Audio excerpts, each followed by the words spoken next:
اب ہم بات کر رہے ہیں قیامت کی بات کرتے ہیں. آپا ذرا آپ سے شروع. بسم اللہ الرحمن الرحیم. السلام علیکم.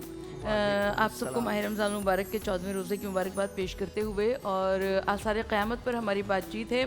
تو قیامت کے دو ہم کو پارٹس نظر آتے ہیں. ایک وہ قیامت کے جب انسان اس دنیا سے گزر جائے گا، اور جو برزخ جو لاکھوں کروڑوں یا اربوں سال کی برزخ ہے، اور اس کے بعد وہ جب قیامت کا پروسیس شروع ہوگا اس جسے ہم قیامت کہتے ہیں. تو قرآن مجید میں پروردگار عالم ارشاد فرما رہا ہے سورہ ملک میں کہ تبارک الذی بیدہ الملک وہو علی کل شیء قدیر، یعنی وہ پاک پروردگار عالم جس نے پیدا کیا موت اور حیات کو اس لیے تاکہ دیکھ سکے کہ تم میں سے کس کے اعمال زیادہ اچھے ہیں. یعنی جزا اور سزا کا جو مرحلہ ہے وہ موجود ہے اور ہم سب کے لیے ہے. اور اگر جزا اور سزا کا مرحلہ نہ ہوتا تو ہم میں سے کون اچھی زندگی گزارتا اور کون بری زندگی گزارتا، کیسے ہم کو پتہ ہوتا. اور جب ہم موت کے متعلق بات کرتے ہیں تو روایت میں آیا ہے کہ ایک مرتبہ کیونکہ واعظین ناصحین مسلسل اپنے واعظ اور درس میں یہ کہتے رہتے ہیں کہ فلاں گناہ کا یہ عذاب، فلاں گناہ کا یہ عذاب، فلاں گناہ کا یہ عذاب. تو ایک عالم دین تھے، ان کے دل میں یہ خیال آیا کہ کیسے وہ پروردگار عالم ارحم الراحمین ہے، وہ پروردگار عالم غفور الرحیم ہے، کیسے ممکن ہے کہ وہ اتنا عذاب کہ جھوٹ بولنے کا یہ عذاب، فلاں گناہ کا یہ عذاب، تمہاری قبر میں سانپ بچھو کیڑے مکوڑے پیدا ہوں گے.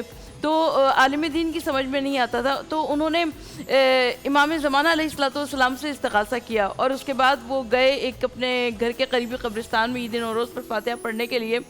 اب وہ جس قبر کے نزدیک کھڑے ہوئے تھے، ایک ہی دروازہ تھا قبرستان کا جو کہ ان کی نگاہوں کے سامنے تھا، جہاں سے نہ کسی کو آتے ہوئے دیکھا نہ کسی کو جاتے ہوئے دیکھا. اور اس قبر کے نزدیک سے انہیں کشمکش کی آواز سنائی دی، اور وہ پریشان ہوئے کہ آخر یہ کشمکش کی آواز کہاں سے آ رہی ہے.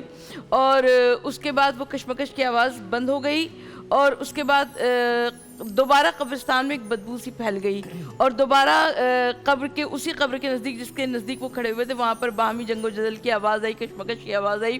اور اس کے بعد ایک خوبصورت نورانی شکل جو کہ قبر کے اندر سے داخل ہوئی، لیکن وہ زخموں سے چور چور تھی، لہو لہان تھی. اور اس نے کہا کہ میں اس مرنے والے شخص کے نیک اعمال تھی اور مجھ کو اس کی قبر میں بھیجا گیا، لیکن کیونکہ اس نے زندگی میں گناہ زیادہ کیے تھے، برائیاں زیادہ کی تھی، لہٰذا مجھ نیک اعمال کے اوپر یہ حاوی آ گیا، اور اب یہ قیامت تک اس کی قبر میں وہی رہے گا، اور مجھے قبر سے نکال دیا گیا. تو یعنی بات سمجھ میں آ گئی کہ اگر ہم اپنے نامہ اعمال کو بہتر کر لیں، کیونکہ قبر میں جانے سے پہلے ہم اپنا نامہ اعمال خود بناتے ہیں. اگر ہم نیکیاں کرتے ہیں تو نامہ اعمال ہمارا بنتا ہے، اگر ہم برائیاں کرتے ہیں تو ہمارا نامہ اعمال ویسے بنتا چلا جاتا ہے.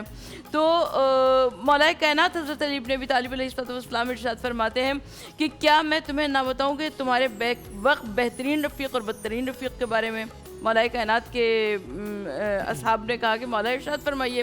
مولا نے فرمایا کہ بیک وقت بہترین اور بدترین رفیق تمہارا نامہ اعمال ہے، جو کہ تمہارے ساتھ قبر میں رہے گا اور قیامت تک رہے گا. لہٰذا ہم کو یہ چاہیے کہ قیامت تک چین سکون سے رہنے کے لیے اپنے نامہ اعمال کو اچھا رکھیں اور اپنی زندگی کو اچھے طور سے گزارنے کی کوشش کریں. جی ندیم بھائی. دیکھیں، قیامت کے بارے میں ہمیں کیوں بتایا گیا؟ اس لیے بتایا گیا تاکہ ہمیں یقین ہو کہ ہر انسان اس دنیا میں جو آتا ہے وہ فانی ہے، وہ ختم ہو جائے گا. اس دنیا میں جو حساب کتاب ہوتا ہے وہ تو ہو سکتا ہے کہ ادھر ادھر ہو جائے، مگر آخرت میں جو ہے نا اس حساب کتاب سے کوئی بچ نہیں سکتا. جب بھی ہم کہتے ہیں قیامت کے روز اس کا جواب دینا ہوگا، تو آج اگر ہم یہ سوچیں نا، جس طرح ہم ہر چیز جو ہے قلم بند کر لیتے ہیں کہ آج میں نے اتنے پیسے خرچ کیے، ادھر کیے، آج ذرا ایک دن آپ لکھیے ذرا اپنے پاس اور کہیں کہ آج میں نے کتنی نیکیاں کی، ایک کتاب پہ لکھیں، اور آج میں نے کتنے گناہ کیے، تو رات کو آپ کو پتہ لگے گا کہ آپ کس جگہ کھڑے ہیں. تو ہم یہ چیزیں کرتے نہیں. ہم پیسوں کے بارے میں تو لکھ رہے ہوتے ہیں کہ 1 لاکھ اس سے لینے ہیں، 2 لاکھ اس سے لینے ہیں، مجھے یہ چیز کرنے. ذرا کوشش کریں اپنے اعمال کو لکھنے کی، تاکہ آپ کو روز آنا پتہ لگے کہ دوسرے دن آپ ترقی کر رہے ہیں یا نہیں کر رہے ہیں. پیسے تو بہت کما رہے ہیں، کیا آپ نیکیاں کما رہے ہیں؟ کوئی شک نہیں اس میں کوئی شک نہیں. فیصل. نیکی تو اللہ تعالیٰ کا فضل ہے کہ نیکی کے بارے میں آپ سوچ لیں، لکھ لی جاتی ہے. اور گناہ جب تک انسان کرتا نہیں اس پر لکھا نہیں جاتا. اس کے بعد بھی مہلت ہے کہ شاید توبہ کر لے, شاید معافی مانگ لے, ابھی ٹھہر جاؤ, ابھی مت لکھنا. یہ ہمارے اوپر رحمت ہے اللہ تعالیٰ کی. تو میں تو اتنی ہی بات کر سکتا ہوں, ظاہر باقی علماء ہیں. نہیں آپ بالکل درست کہہ رہے ہیں. ٹھیک بات.